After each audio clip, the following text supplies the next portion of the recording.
So here is my angel food tube pan all ready.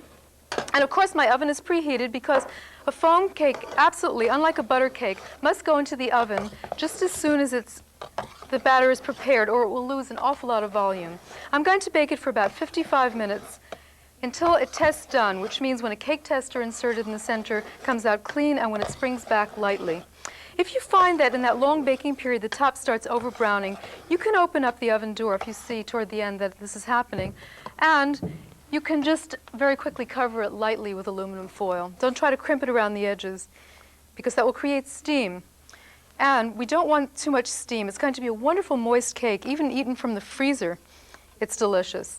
So you can't really dry it out.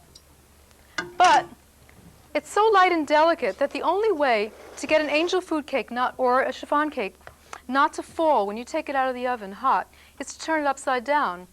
It sticks to the pan since you haven't greased and floured it, and it just sort of hangs there and stretches. Try not inverting it, and you'll just see before your eyes this foam batter just zoom right down. It's a most depressing sight.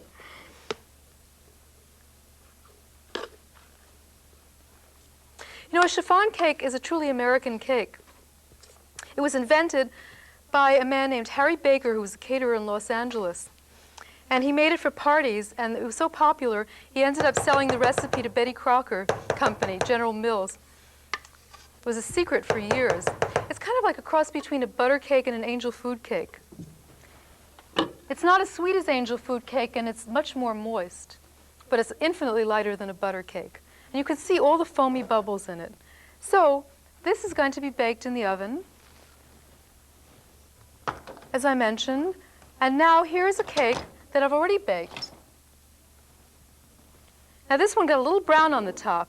Normally I would have covered it before it got that brown. And I want to show you how I cool it. I take a soda bottle, or if I want to be really fancy, a champagne bottle, anything that's going to fit over the neck. You see, it has these legs, but if you allow it to stand on the legs, it's not going to get aerated enough. You just suspend it right up there like that, and it will not fall over if the bottleneck is small enough to go into it. When it's cool, and that takes about an hour and a half, it could still be slightly warm, but it shouldn't be anything more than that in order to keep its maximum volume. Turn it upside down. And then we want to neatly dislodge it. So once again, the technique of running a spatula against the sides of a pan, between the sides of the pan and the sides of the cake, but pressing against the sides of the pan. And for the center, I usually use a cake tester or a wooden skewer.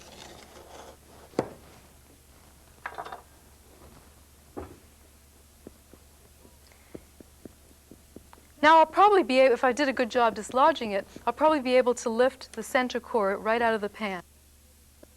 I like to put my confectioner's sugar in a dredger that's designed really for flour, I think for cheese and pizza. You can buy them in any hardware store because it's so easy to sprinkle from it.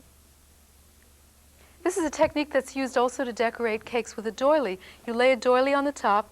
With a yellow cake you would use cocoa and sprinkle it and then just lift the doily up, and you see all the design where the holes of the doily were in chocolate. In a chocolate cake, I would use powdered sugar, and then I would have the white as the design.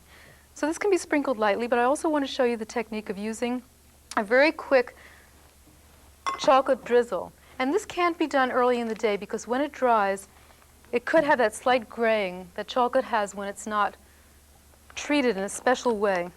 So I would do this no more than 2-3 hours before serving. And I cut a little bit off the tip. And now this freezer Ziploc, and make sure it's a freezer Ziploc because the regular are not thick enough, is going to function as a pastry bag.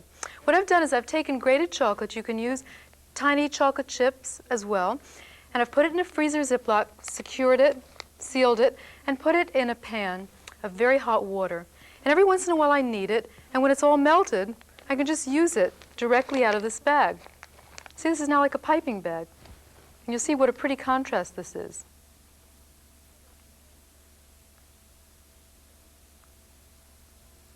And you can do any design. It really can be totally free form because it's the lovely contrast of the orange or the yellow and the chocolate that is so attractive. Let a little bit run down the sides.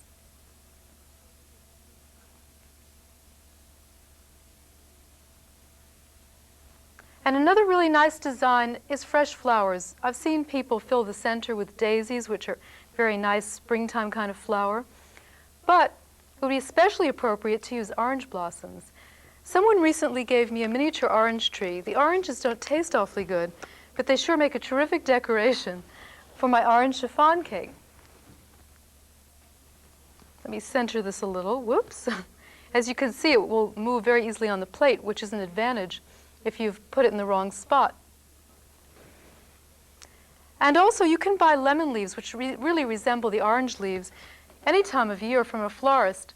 So if I cut some from my tree, these are the actual orange leaves. But see how they brighten up the whole look of a very simple cake. And there we have our orange glow chiffon cake.